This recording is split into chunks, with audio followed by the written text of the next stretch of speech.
Boa noite, gente amada do Senhor. A batalha pela santidade começa na sua consciência. Abra comigo, por favor, 2 Coríntios, capítulo 1, verso 12. Evidentemente, hoje será um sermão mais temático, além do tema central desse mês, a nossa santidade. Eu gostaria de olhar a questão da consciência. E, portanto, esse texto será introdutório, exatamente porque aparece aqui a palavra consciência, e nós vamos ver outros textos, mas para facilitar, remir o nosso tempo e não fazer você perder tanta atenção assim, procurando na sua Bíblia, nós vamos projetar os outros textos. Eu peço que você anote ou guarde de alguma forma para que você possa rever o ensino da palavra de Deus. Segunda carta de Paulo aos Coríntios, no capítulo 1, preste atenção no verso de número 12, por gentileza, verso de número 12. Diz assim o apóstolo Paulo: porque a nossa glória, ou aquilo que nós nos sentimos exaltados, muito felizes, é esta: o testemunho da nossa consciência, de que com santidade e sinceridade de Deus, não com sabedoria humana, mas na graça divina, temos vivido no mundo e mais especialmente para convosco, isto é, diante daqueles irmãos da conhecida cidade e igreja de Corinto. Vamos ler mais uma vez agora juntos, por favor? Leiamos. Porque a nossa glória é esta, o testemunho da nossa consciência de que com santidade e sinceridade de Deus, não com sabedoria humana, mas na graça divina, temos vivido no mundo e mais especialmente para convosco. Oremos, por favor. Ó Deus, como é bom cultuar o Teu nome e como é bom saber que o Senhor cuida de nós em tantos detalhes, mesmo quando a nossa confiança pode falhar em relação a Ti, o Senhor não falha e o Senhor nos molda. E no que diz respeito à busca por santidade, que é o que Te agrada, que é a Tua vontade para o Teu povo, nós rogamos que precisamos de mais quebrantamento, de mais ensino. Então coloca a Tua palavra diante de nós, molda as nossas mentes para vivermos essa Tua palavra. Ajuda-nos assim, clamamos em nome do Senhor Jesus. Amém.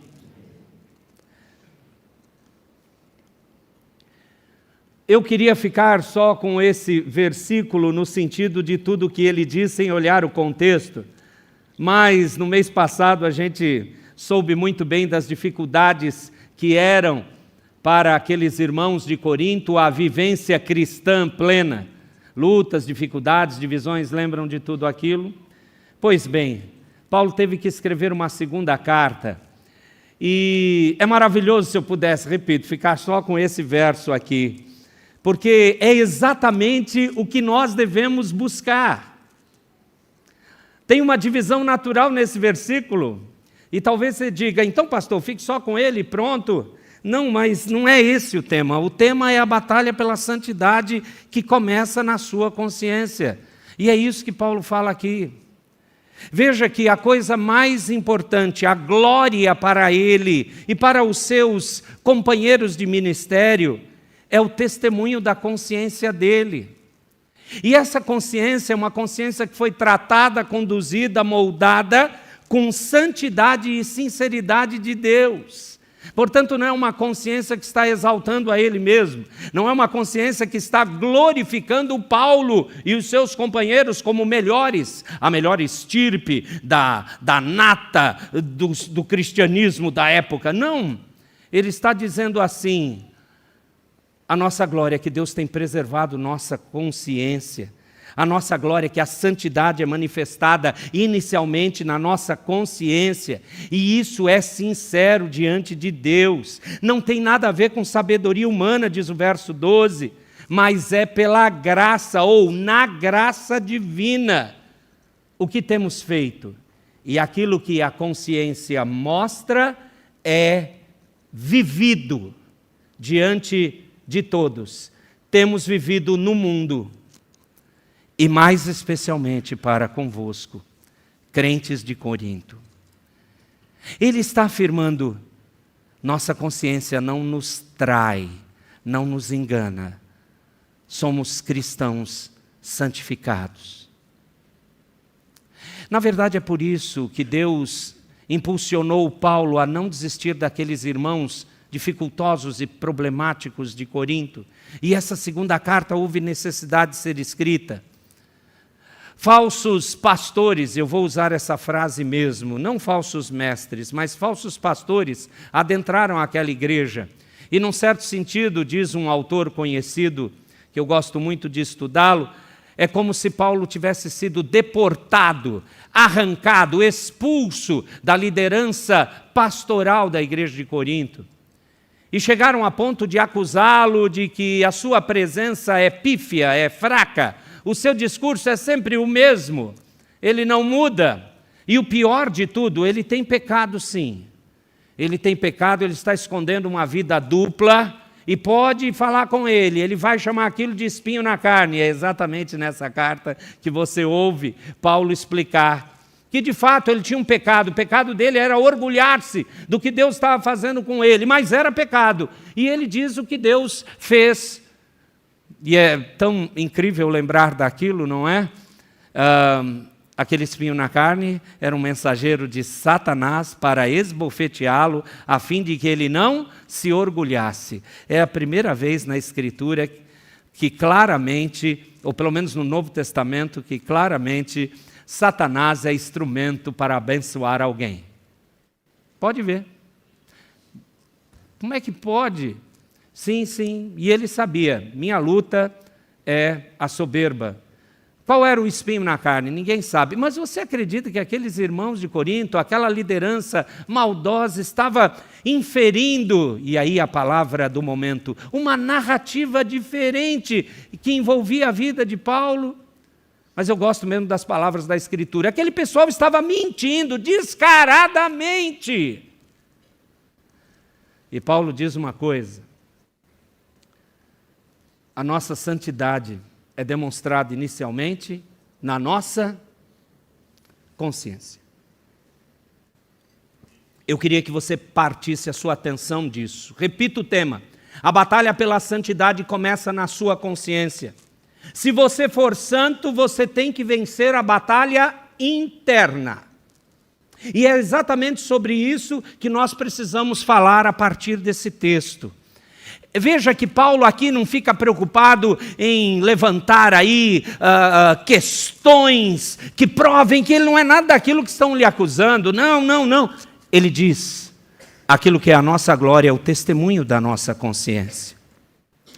E é essa palavra preciosa que aparece aqui. E eu queria falar sobre isso. Vencer a batalha pela santidade no nosso interior. E se você não vencer lá, isto é, aqui, você vai perder do lado de fora. A primeira e grande batalha acontece dentro da nossa consciência. Eu quero trazer uma frase de um teólogo puritano do passado, do século XVI, muito famoso, John Owen. E ele escreveu assim: o homem não deveria imaginar que ele teve qualquer progresso em santidade enquanto ele não pisar sobre o corpo caído das suas concupiscências, isto é, dos seus desejos. E Owen também escreveu assim: se você quer matar o pecado, preencha a sua consciência com a culpa em relação ao pecado. A culpa, então, não é um problema. A culpa é uma grande bênção, porque mostra a ação da consciência acusando que tem algo errado, que não coaduna, não está em paralelo, não tem nada a ver com a vontade de Deus.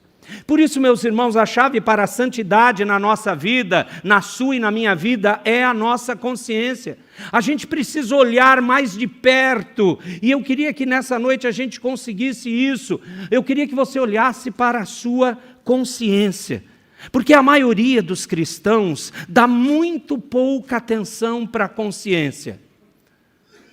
Existe um outro homem do passado, a gente lembra muito disso muito dele por causa do livro famoso que ele escreveu há mais de 300 e poucos anos atrás. O John Bunyan, ele escreveu sobre o peregrino. Sabe quando ele escreveu? Quando ele ficou preso durante 12 anos, em 1660. Ele foi preso por causa da consciência. Como é que é isso? Simples. Lá na Inglaterra, houve um momento de uma perseguição onde os cristãos ou os pastores evangélicos, principalmente os puritanos, tinham que ter uma licença para pregar. Leia-se, pregar aquilo que era determinado pelo governo. E não aquele evangelho ofensivo que mostrava o pecado, mas mostrava a graça. E John Bunyan, incrivelmente, maravilhosamente, ele foi um diácono de uma igreja batista, com pouquíssimo estudo, e ele se tornou um homem de Deus poderoso, mas ficou 12 anos preso por causa da sua consciência. Ele sofria a cada ano que passava lá, e ele podia ir embora quando quisesse. Como assim? Bastava ele negar e dizer assim: não, eu não vou mais pregar a verdade da palavra. E ele estaria livre para cuidar da sua esposa, cuidar da sua família, e principalmente de uma filha cega. Existe um outro livro dele, que já está como O Peregrino em português, Graça Abundante, onde ele diz que a sua alma, o seu coração era retalhado, porque ele queria ficar com a sua família, principalmente cuidar da sua filhinha cega, mas por causa da sua consciência, ele permanecia preso.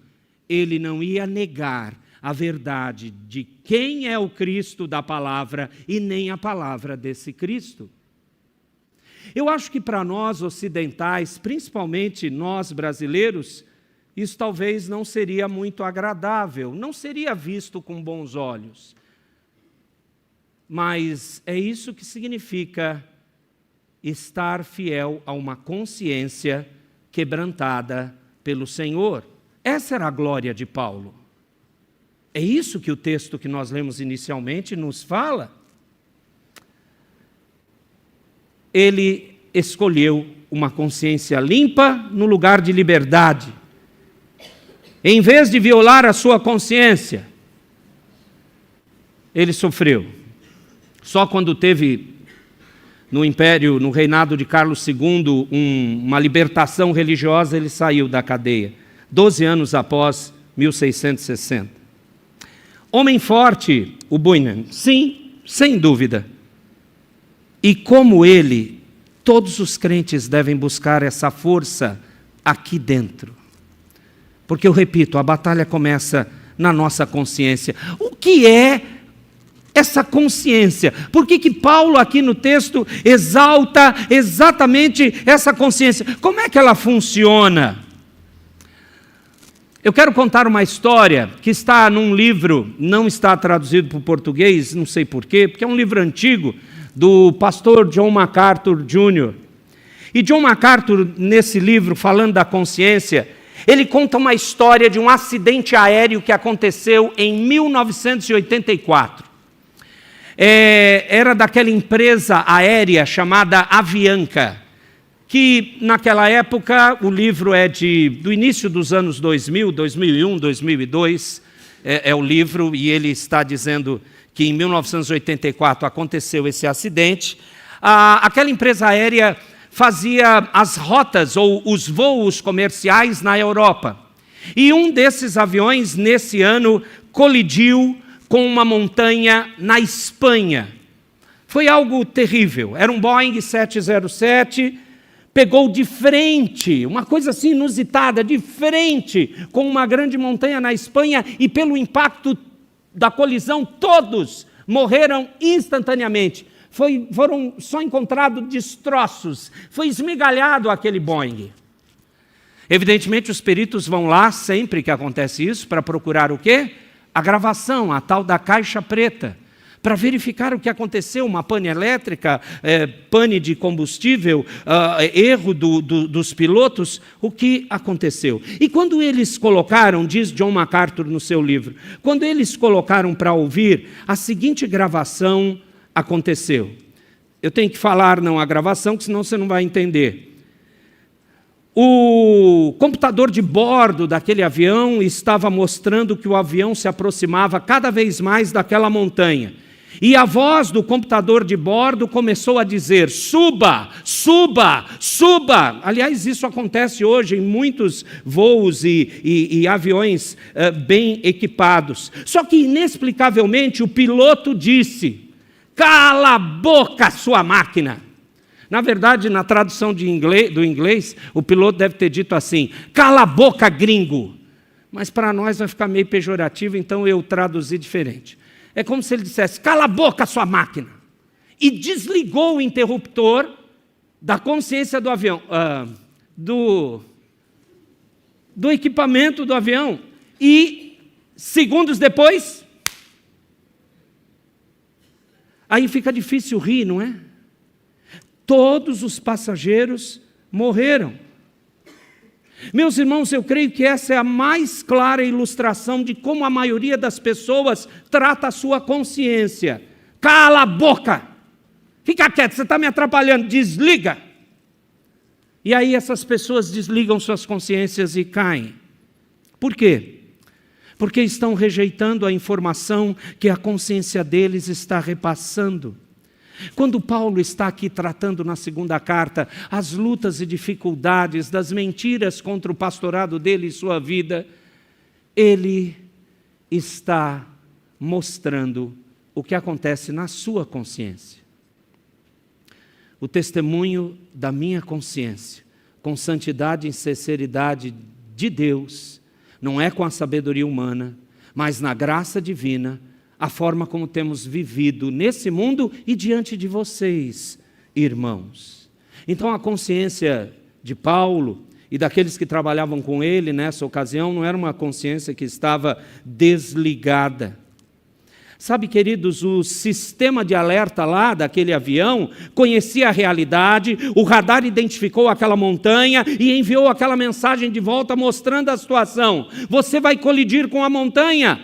A informação foi precisa, a informação foi correta, estava mostrando a realidade do perigo. E aí a informação adicionou o alerta: suba, suba, suba, suba, e o piloto irresponsável desligou. Bom, quando você olha o Novo Testamento, você não vai encontrar nenhum avião, nenhum jato, mas você vai encontrar o seguinte, presta atenção nesse texto. 1 Timóteo 1, 18 e 19, o texto diz assim: este é o dever de que te encarrego, ó filho Timóteo, segundo as profecias de que antecipadamente foste objeto. Combate firmado nelas o bom combate, mantendo fé e boa consciência. Porquanto alguns têm rejeitado a boa consciência, e por terem rejeitado a boa consciência, vieram a naufragar na fé. Afundar, se acabar, serem destruídos, naufragar na fé. Sabe, irmãos, a consciência é um dom maravilhoso, é um dom tremendo. Nós precisamos entender o papel que ela desempenha na santidade. Preste atenção nessas aplicações aqui. A consciência é um mecanismo de alerta dado por Deus. O dispositivo de alerta dado por Deus que nos diz que nós estamos no caminho de colisão espiritual. Você não pode não querer ouvir sua consciência. A consciência é um sistema de alerta colocado dentro da sua alma para evitar que você se destrua espiritualmente. Olhe só Romanos capítulo 2, versículos 14 e 15. Romanos 2, 14 e 15. Quando, pois, os gentios que não têm lei procedem por natureza de conformidade com a lei, não tendo lei, servem eles de lei para si mesmos, Estes mostram a norma da lei gravada no seu coração, testemunhando-lhes também a consciência e os seus pensamentos, mutuamente acusando-se ou defendendo-se. O que o apóstolo Paulo está fazendo aqui? Ele fala sobre a consciência e nos dá uma definição muito simples do que ela faz. O que a consciência faz? Ou ela te acusa, ou ela te defende. Ou ela te acusa, ou ela te dá uma sensação de bem-estar, de paz, alegria, satisfação, realização. Ou faz você se sentir envergonhado, culpado, duvidoso, temeroso, perturbado, ansioso, deprimido. A consciência é o sistema de alerta da sua alma. E é nesse ponto que você precisa vencer a batalha espiritual. Por favor, preste atenção comigo. A consciência luta essa batalha, a sua consciência luta essa batalha sozinho. Isso mesmo, sozinha. Não tem nenhum outro ser humano ajudando a sua consciência. Apenas o poder, é claro, da verdade de Deus e do Espírito Santo para aqueles que são crentes. Mas não existe, repito, nenhuma outra ajuda humana. É por isso que a consciência ela tem uma função de intimidação em sua vida. Pode ser o mais implacável ou o mais perturbador, pode ser o inimigo da sua alma pecadora, e deve ser mesmo se você estiver assim, ou pode ser o seu amigo mais chegado, o seu consolador mais próximo.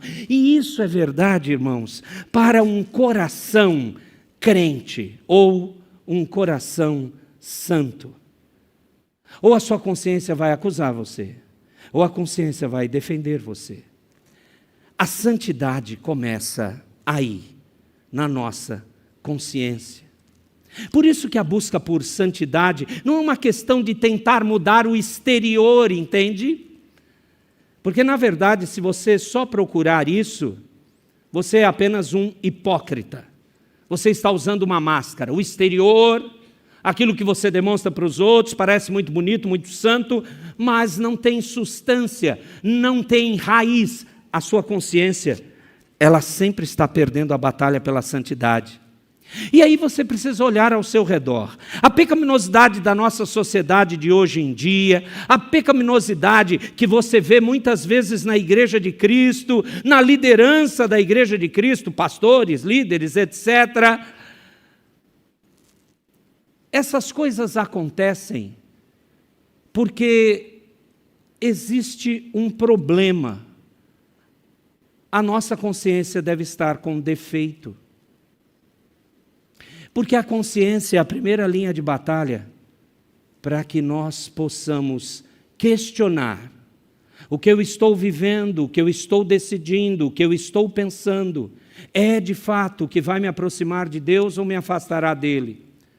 Mesmo que não sejam coisas pecaminosas, que propositalmente você sabe que está errado, mas você peca. Não estou falando quando você, por conta de circunstâncias, começa a decidir se entregar a decisões, emoções que estão te levando para longe da vontade de Deus. E você continua. E sabe por que isso acontece? Repito, porque essa sua consciência deve estar com algum defeito.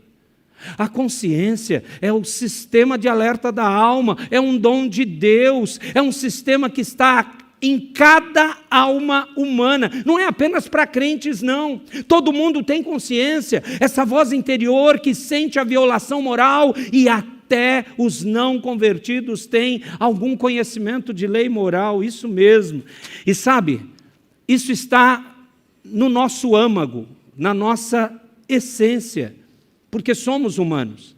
Isso faz parte da nossa, diriam os teólogos, imago Dei, ou a imagem de Deus que Deus imprimiu em todos nós, porque fomos feitos por Ele. A consciência é uma parte constituinte que forma a nossa natureza humana. Todo mundo, repito, tem uma, é parte integrante dessa natureza. E ela é informada pelo mais alto nível de lei moral que você crê. E é em cima do que você crê que a sua consciência conduz você nas suas atitudes, escolhas, desejos, etc. Contudo, e a gente não pode esquecer isso, eu tenho que acrescentar que a consciência, por mais importante que ela seja, a nossa consciência não é perfeita, porque ela é parte, repito, da nossa constituição, da natureza humana que somos. E, portanto, a nossa natureza humana foi deteriorada pelo pecado. Então, a nossa consciência também é decaída. E é por isso que, em última análise, o apóstolo Paulo diz, olha só, 1 Coríntios 4:4, porque de nada... Leiam, por favor, é belíssimo esse texto. Porque...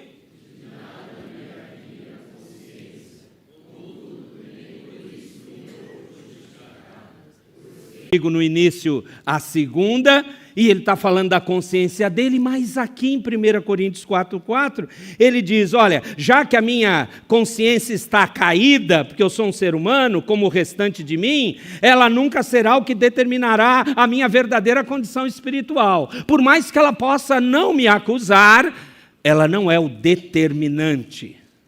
E isso é maravilhoso. Porque aqui chegou o momento de fazermos uma pergunta importantíssima, crucial.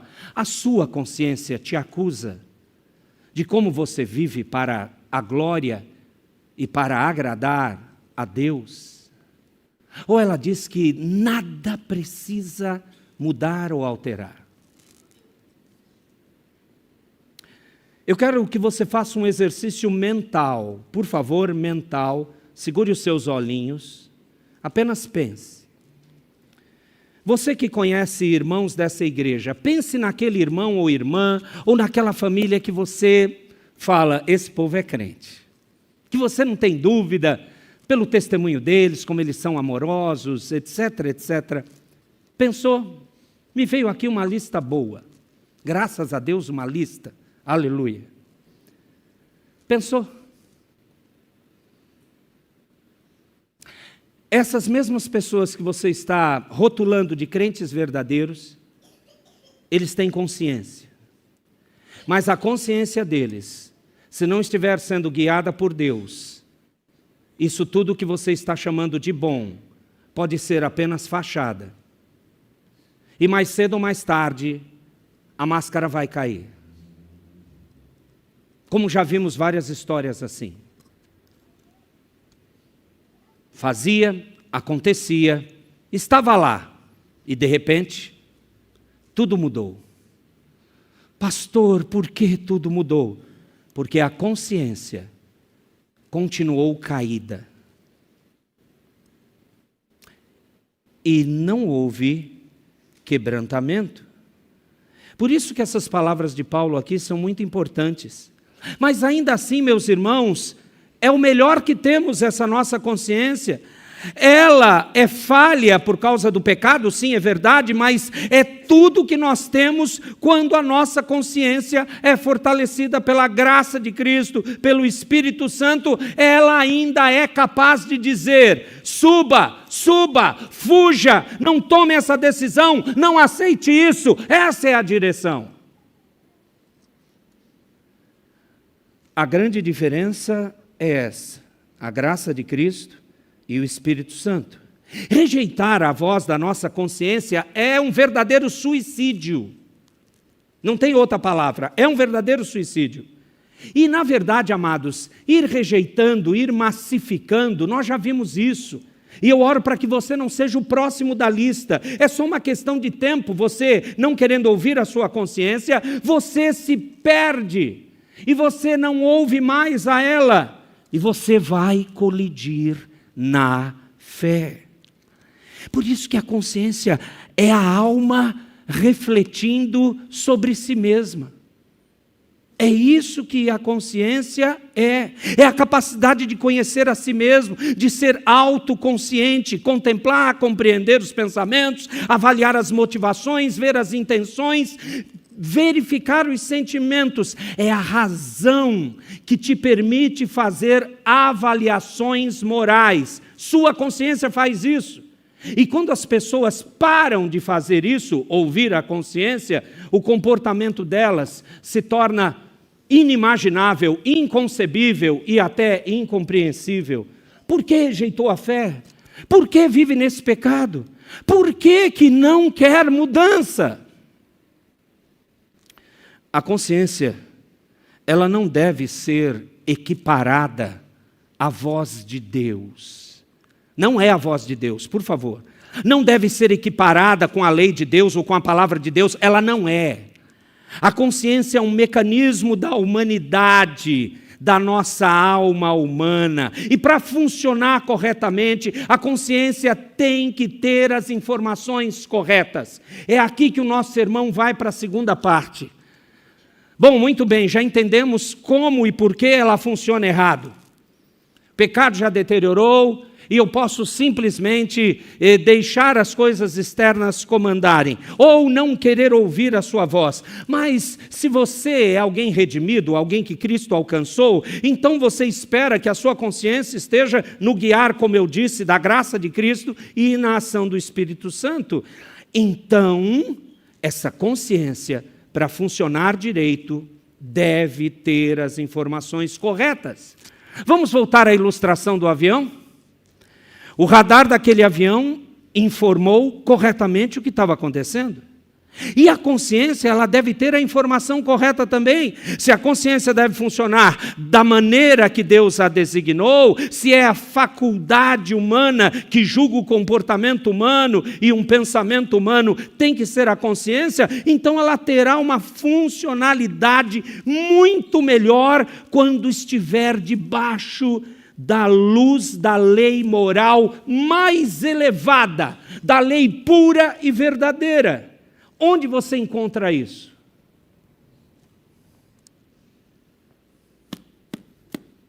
De novo ela.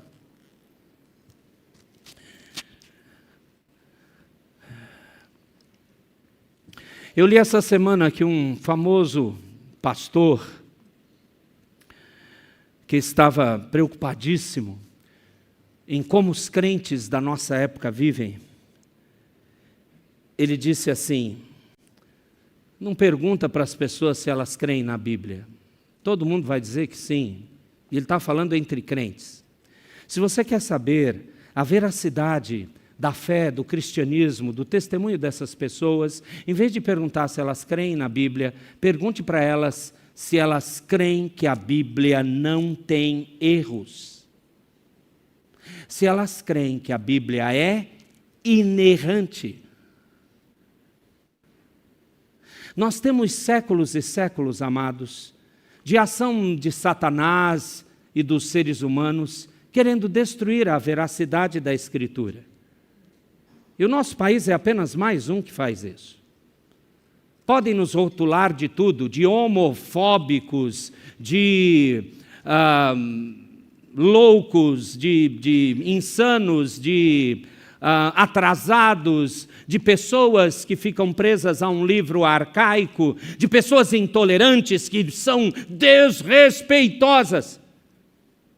Não, eu respeito qualquer posição de decisão de vida de um ser humano, mas eu vou mostrar para ele o que eu creio sobre aquilo, sem bater, sem quebrar. Eu preciso também que ele respeite que eu vivo por um livro, que o que é guiado em minha mente é pela palavra que se intitula a Palavra de Deus, que a minha consciência só fica em paz se eu obedecer à Escritura, porque se isso eu não fizer, não haverá paz em mim, e o que menos a sociedade atual quer é alguém sem paz, não é? Apesar de que nós sabemos que o único que pode derramar paz acima de todo entendimento é o Senhor nosso Deus.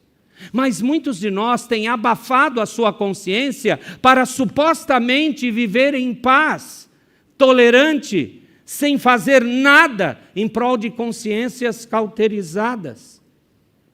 Como então uma consciência reage? Repito, Onde nós encontramos essa lei elevada, moral, pura e verdadeira, que deve ser a luz que brilhe sobre a consciência? Somente na palavra de Deus. Em nenhum outro lugar do planeta. Pode dar uma olhada nas bases morais do mundo. Pode ver o que a sociedade aceita. É totalmente o contrário da Escritura. Deixa eu ver uma palavra amorosa. É contrário, não tem outra. Essa é a palavra amorosa. Não tem nada a ver.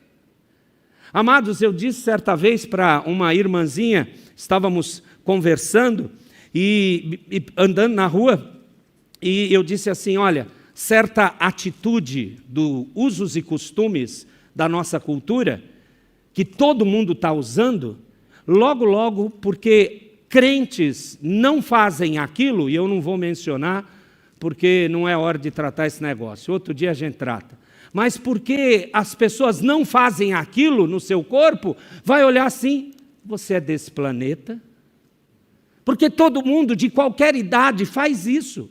E aí o crente não quer fazer, porque não quer ser igual ao mundo, quer exatamente ser diferente do mundo. A nossa liberdade é sermos diferentes, porque a nossa consciência é guiada pela luz da Escritura. E logo, já chegou na verdade, vão olhar para você, você não faz isso, você tem esse comportamento, para você pensa mesmo que dá para viver sem mentir? Quando você erra, você assume o seu BO? Quem é você? Não, você não pode viver assim porque você queima o nosso filme. A sua obediência mostra que tem gente que desobedece. Você já parou para pensar nisso? Você pode ser um crente ruim, não prega o evangelho, fica calado quando está diante das pessoas. Se tem alguma coisa vexatória, ele até dá uma risadinha. Mas quando você vivenciar os padrões que a sua consciência será guiada pela palavra, e você obedecer ao Senhor, mesmo não abrindo a boca, mesmo não se envolvendo em discipulado, como a gente falou de manhã, o ímpio vai olhar para você e vai falar assim, ei, espera aí, não pode isso na sua vida? Por quê? Porque a minha consciência diz que está errado. A minha consciência é conduzida, é guiada pela palavra de Deus. E daí? Com amor, né? O e daí é com amor. E daí? Você não decide o que você quer com a sua vida? A minha Escritura, a palavra de Deus, mostra que fazer aquilo que desonra a Deus leva você a uma condenação eterna, só que tem solução. Eu quero muito que você saiba da solução. E é uma solução real e poderosa, mas em primeiro lugar, ele vai moldar a sua consciência. Meus irmãos, é somente informada corretamente a consciência pela palavra de Deus. Veja, a consciência funciona como uma clarabóia. Já viu isso? Algumas casas têm uma parte do telhado, só um vidro ou alguma tampa de acrílico transparente. Quando está de dia, a luz do sol entra naquela casa e aquela parte fica iluminada, né? Essas pessoas mais abençoadas têm nas suas casas jardim de inverno. Coisa linda, eu queria ter um jardim. Não tenho, tem um jardim lá no fundo que está todo feio. Enfim, não é jardim aquilo lá não. Tem uma palmeira feiosa lá. O dono falou que eu podia cortar, mas a mulher não deixa. Agora que ela voltou, deixa a palmeira lá. Eu podia ter aproveitado uma semana, que maldade. Vocês também, que consciência de vocês. Enfim, volta para cá. A clarabóia, ela tem luz natural? Não. Ela não tem uma lâmpada. A consciência, amados, funciona da mesma forma. Ela não é como uma lâmpada, ela não tem luz própria, ela só pode deixar a luz passar. Não é a fonte de luz, ela não produz a sua própria luz. Então ela só pode deixar a luz entrar na alma e por isso ela precisa ter as informações corretas. A sua utilidade é determinada pela quantidade de luz pura que passa sobre ela e que inunda a alma e que conduz os pensamentos, motivações e atitudes. É por isso que uma consciência em pleno funcionamento é totalmente informada pela palavra da verdade, a palavra de Deus. E com essas informações completas, entendendo a realidade espiritual, por quê?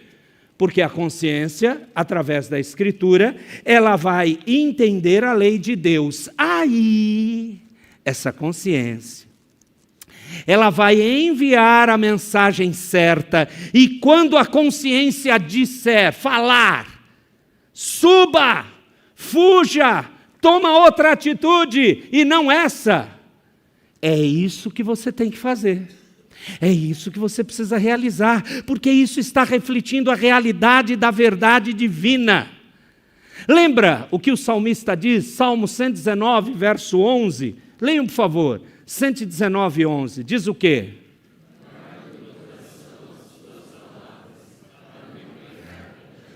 Você prestou atenção? O que o salmista está dizendo? Ele sabia exatamente o que ele estava dizendo. Ele queria uma consciência plenamente informada. Se o meu coração, meu íntimo, minha consciência estiver cheio da tua palavra, eu sei que eu não vou pecar contra ti. Agora você descobriu por que você está pecando. Ou porque tem coisas que são repetitivas pecaminosamente na sua vida. Está faltando encher a sua consciência com os princípios da palavra. Você não tem força para isso. Nossa consciência por si só não tem essa capacidade. Lembra, ela é caída em pecado. Mas a ação poderosa do Espírito Santo na palavra faz isso. Olha que coisa interessante. Jesus disse isso. João 17, 17, no meio da oração sacerdotal, o que Jesus disse?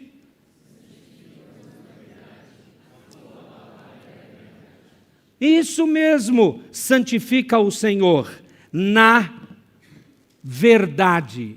A tua palavra é a verdade.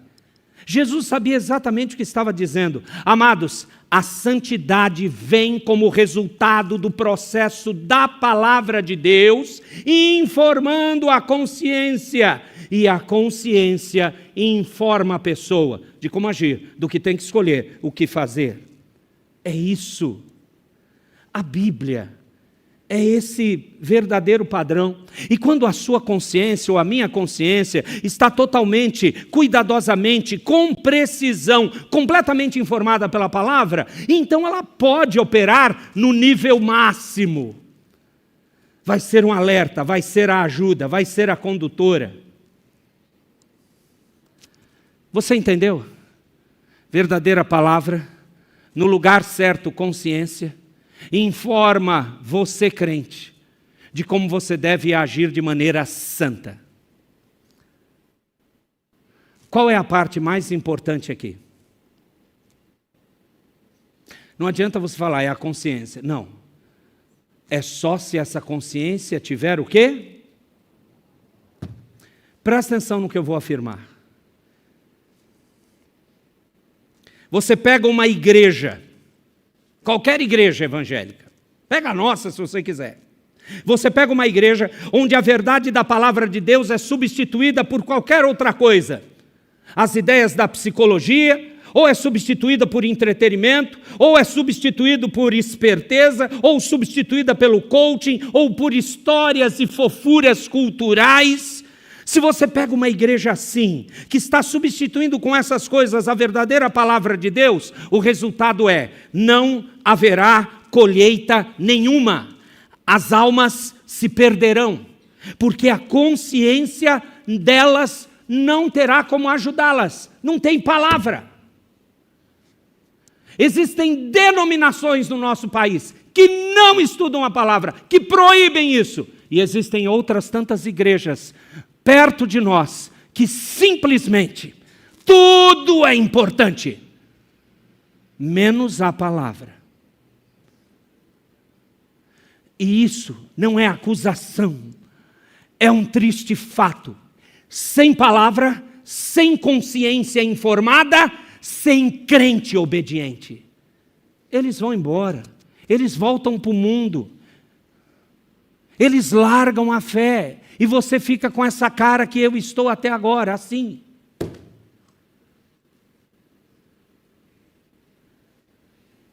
consciência deles precisa da palavra. E se uma igreja continuar assim, é a mesma coisa. Talvez você pegue, vamos tratar as almas com autoajuda, não é? Vamos tentar resolver o problema com aquela política do não confronto. Não confronta, pastor, não, deixa para lá. Não, irmão, por favor, é sempre assim, deixa, vamos caminhando. Se você quiser agir assim, é a mesma coisa que colocar band-aid num câncer. Não vai resolver. A gente só precisa entender por que Satanás gosta disso.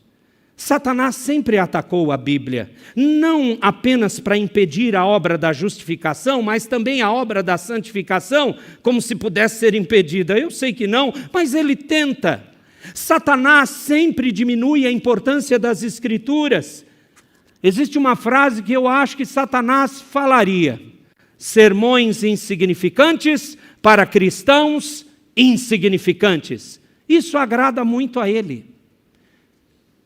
Ele não está preocupado com igrejas que lotam 1.000, 2.000, 3.000 pessoas. Igrejas na internet bombando, uau! Não, isso não é problema. Desde que a consciência dessas pessoas esteja cauterizada e não impacte, conforme a informação correta vinda da palavra de Deus, a vida dessas pessoas. A minha pergunta é: como está a sua consciência? Ela é impactada pela palavra? Você entende que não é uma mania presbiteriana ou dessa igreja chegar até você e questionar: amado, eu fico preocupado quando não vejo você nos trabalhos regulares da igreja. Leia-se, trabalhos regulares é quando simplesmente num único dia da semana, domingo, ou de manhã ou de noite. Apesar de que eu acho que tem mais gente vindo à noite agora, que bom. Vai ver que tem gente que está com medo: eu não quero 2 cultos não. Beleza, ué. Vem de noite, aí a gente suspende, é só um teste, não é? O conselho batalhou muito para chegar numa conclusão para a gente poder aprovar o teste. Mas, amado, eu quero que você entenda, você veja a seriedade disso. Você tem uma única oportunidade na semana para receber a Escritura. Você sabe o que eu comecei a ficar preocupado? É com todos os nossos irmãos e irmãs que sempre estão na liderança como eu, que sempre estão lá dando e trabalhando. Eu fico pensando, quando que esse povo se alimenta? Quando que eles vão poder sentar no banco, literalmente, sentar e dizer assim: agora eu quero receber? Porque eles precisam receber para continuar dando a palavra. Eu fico preocupado quando pessoas não querem mais receber. E se você questiona por que você não está vindo à igreja, as pessoas ficam nervosas. Amado, o problema não é de deslocamento, o problema é da consciência. É por isso que você e eu precisamos ficar atentos. Atentos. Eu quero caminhar para o fim, mostrando 2 maneiras de assegurar que as pessoas, como elas, na verdade, se tornam profanas, e no caso dos crentes, falsos crentes. Existem 2 maneiras, e se você aprender as 2 maneiras, você vai ficar vacinado contra elas. A primeira maneira é a que a gente já está até falando um pouquinho. Basta desinformar a consciência dessas pessoas. Quando você não põe nenhuma informação da vontade de Deus, nada de Bíblia para elas, elas vão torcer e perverter o pouco de lei moral que tem. O padrão da moralidade na nossa cultura está caindo mais rápido do que as ações das bolsas de valores, que uma semana parece estar bom, agora não está. Se você aplica nisso, misericórdia. A moral da nossa sociedade cai mais rápido. Quando você tem toda uma geração de pessoas sendo criadas com uma ideia, uma compreensão moral diminuída em todos os lugares. Quando você vê que a evolução tomou conta da sociedade, tudo é evolução. E se você criticar a palavra, vão te criticar. Pensa um pouco. Deus não mais existe. A vida é aleatória. A verdade é relativa. Não há um padrão moral fixo. O homem é basicamente bom, o ser humano. Essa tem sido nossa sociedade, século XX, século XXI, e a gente só tem piorado. Pecado não existe na nossa sociedade. Aliás, o que o mundo ao redor diz é que aquilo que é realmente repulsivo, intolerante, é quando pessoas pecadoras que foram resgatadas por Cristo, elas pensam que o comportamento de outras pessoas pode ser uma ofensa a algum Deus santo, quando o comportamento de outras pessoas vai contra os princípios desse Deus santo. A sociedade diz isso. E aí? E a sua consciência? Isso é desinformar. Essa é a moralidade que nós estamos sendo ensinados na nossa cultura hoje. É aqui que a consciência tem que responder. Tudo é pervertido. Tudo é imoral. Desinformar a consciência pode ser, tornar tão complicado a ponto, veja o que Paulo diz em Filipenses 3, 18 e 19. O texto fala assim: pois muitos andam entre nós, dos quais repetidas vezes eu vos dizia e agora vos digo, até chorando, que são inimigos da cruz de Cristo.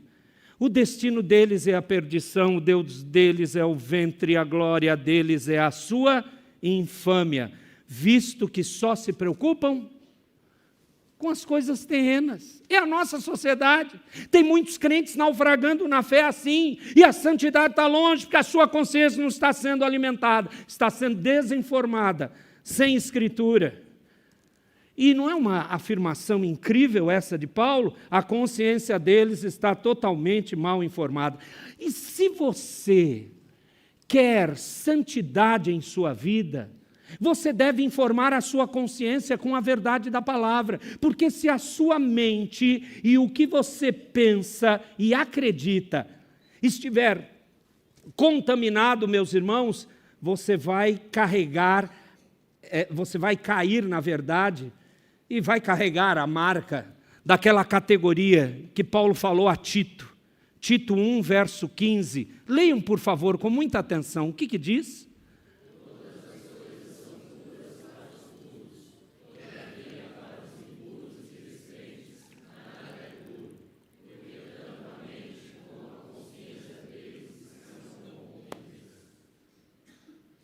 Crentes podem chegar nisso? Sim, infelizmente.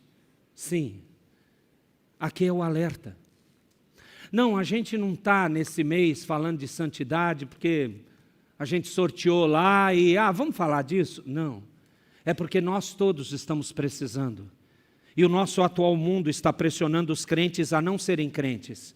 Ou, no mínimo, serem hipócritas. Por favor, diga não a isso. Alimente a sua consciência. Não tenha a mente e a consciência corrompidos. Então, desinformação é a primeira ação terrível contra a nossa consciência. Mas há uma segunda maneira de destruir o trabalho da consciência. Repito, a primeira maneira é desinformar. Não diga a verdade, não lhe dê a verdade da lei de Deus na sua consciência e vai ser um desastre. Segunda coisa é a maneira de silenciá-la, fazer calar a consciência. Lembra lá do piloto? Suba, cale a boca, desligo. Essa segunda maneira acontece. Silenciar a consciência, como fez aquele piloto. Paulo falou, eu não vou mostrar o texto, ele discute vários pontos em 1 Timóteo 4 sobre uma consciência insensível. Ele falou sobre uma consciência ferida, ele falou sobre uma consciência cauterizada. E você sabe, isso tem sido realmente um grande esforço em nossa sociedade, nos nossos dias. Deixar a sua mente cauterizada. Você não sente mais se aquilo está errado ou não, você vai aceitando. E quando não há limites da palavra na consciência, porque ela foi silenciada, pronto, cauterizou-se. E sabe uma coisa que continua em nossa sociedade? Aquilo que nós podemos chamar de o apagão ou apagamento da culpa. Não tem culpa. Não existe culpa. Você não tem que sentir culpa, a culpa é ruim.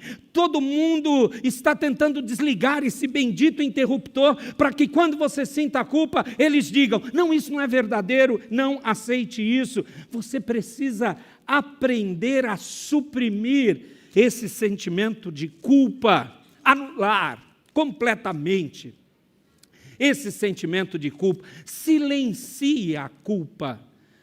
Você precisa saber que a culpa é ruim.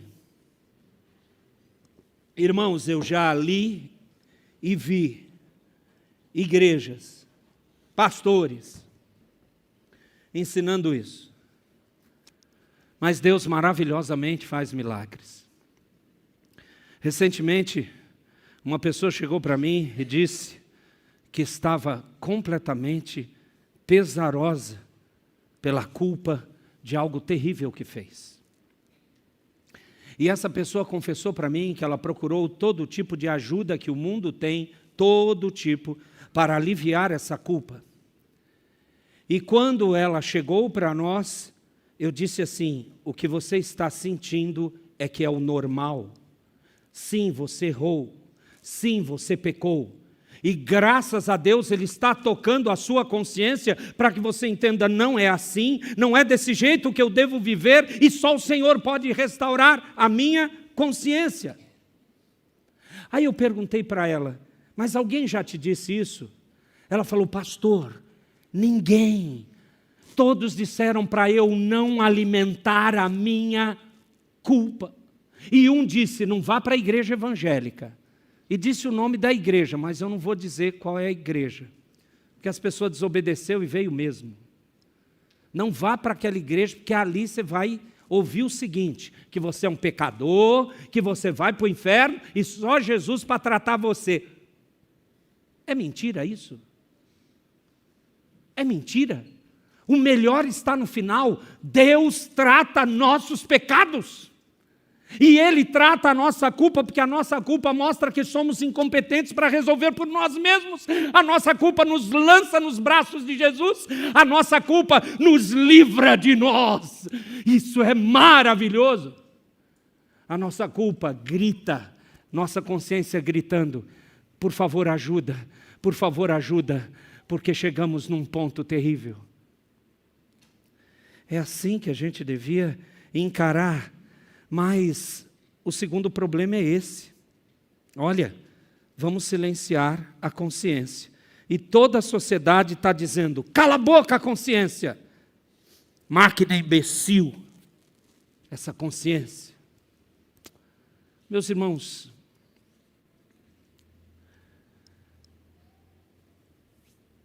Charles Finney, Charles Wesley, o irmão de John Wesley, foi um autor de muitos hinos. Ele escreveu 6.000 hinos. E há um hino onde ele fala da consciência. E ele diz assim, escute isso. Ó Deus, faça rapidamente a minha consciência como uma menina dos seus olhos. Faça ela despertar a minha alma quando o pecado estiver próximo. E me mantenha a minha mente acordada. Amados, ele está implorando por uma consciência sensível, uma consciência que sinta o pecado, vindo para que ele não caia nele. Meus irmãos, o que quer que as pessoas façam para silenciar a consciência delas, vai ser temporário. A consciência de ninguém pode ser silenciada para sempre. A consciência no final se voltará contra o pecador com vingança. Sabia disso? Aonde? No inferno. Porque você acha que a Bíblia diz que o inferno é lugar de choro, lamento, ranger de dentes? Por que você acha que tem essas características? A consciência ali se tornará o principal inimigo, o principal algoz daqueles condenados. E não será mal informada, não ficará em silêncio. A consciência vai dizer claramente: eu estou lembrando você, condenado ao inferno, que somente você é o responsável por essas agonias eternas aqui. Não vai ter, que pena, não. Deixa eu usar mais um homem do passado. John Flavel escreveu no século XVII o seguinte: a consciência que deveria ter sido o freio da alma aqui na terra, torna-se o chicote que irá açoitar a sua alma no inferno. Em outras palavras, preste atenção, não haverá descanso, não haverá paz, apenas choro, gemido, ranger de dentes, a consciência o atormentando. Agora, por outro lado, e eu gosto desse lado, é o lado dos redimidos. Por outro lado, aqueles que foram salvos por Cristo, no momento da sua salvação plena, isto é, vinda a morte ou Jesus voltando, olha o que acontece com eles. Hebreus 10, 22. Olha o que o texto diz, você consegue ler comigo? Aproximemo-nos e plena certeza de fé, tendo de má consciência e lavado o corpo com água, nós vamos adentrar ao céu, porque Cristo Jesus lavou nossa consciência. Você quer mais? Hebreus 9,14. Muito mais o sangue de Cristo, que pelo Espírito eterno a si mesmo se ofereceu sem mácula a Deus, purificará a nossa consciência de obras mortas para servirmos a quem? Como a nossa consciência é limpa? Pelo sangue do Cordeiro. Você percebeu que é muito sério ser um cristão? Que não podemos admitir nenhuma baixa de um padrão reduzido, de uma picaretagem na fé. Você tem que lutar no poder de Deus, e a gente vai aceitando. Nós lemos no momento da confissão na liturgia, nós lemos Gálatas 6. Você está vendo o irmão pecar? O que Paulo fala? Deixa ele para lá, cuide tu da tua vida. Vai lá, trata com espírito de brandura, e você mesmo se cuida para você não cair no mesmo pecado, mas trata. E aí o verso 2, carregai as cargas uns dos outros, e assim cumprimos a lei de Cristo. Que carga? A carga de tratar a consciência mútua de uns para com os outros, pela palavra de Deus. Como está a sua consciência? Paulo disse para aqueles irmãos de Corinto, 2 Coríntios 1,12, porque a nossa glória é esta, o testemunho da nossa consciência de que com santidade e sinceridade de Deus, não com sabedoria humana, mas na graça divina, é assim que nós temos vivido no mundo e mais especialmente para convosco. Vamos ser preservados assim?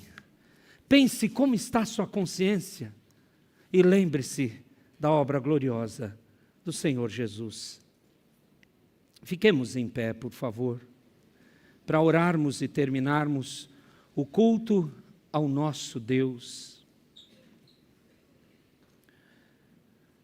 E logo depois receberemos a bênção, cantaremos o hino 5, aí você acalme seu coração em orações silenciosas, coloque a sua consciência diante de Deus em oração. Ó Deus maravilhoso que sonda e nos conhece tão bem, fortalece nossa consciência, purifica nossa consciência, implanta definitivamente e constantemente a Tua palavra na nossa consciência. Faz-nos sempre arrependidos quando não obedecemos em nossa consciência a Tua palavra. Pai, a grande batalha da santidade começa no íntimo da nossa consciência. Nos ajuda nisso, nos desperta para isso. e cumpra o teu poder regenerador que o sangue de Cristo fez e continua a fazer, ó Cristo bendito, purificando a nossa consciência de obras más e mortas, para podermos servir ao Deus vivo e verdadeiro, a Ti, ó Pai eterno. Clamamos assim, Trindade Santa, em nome de Jesus.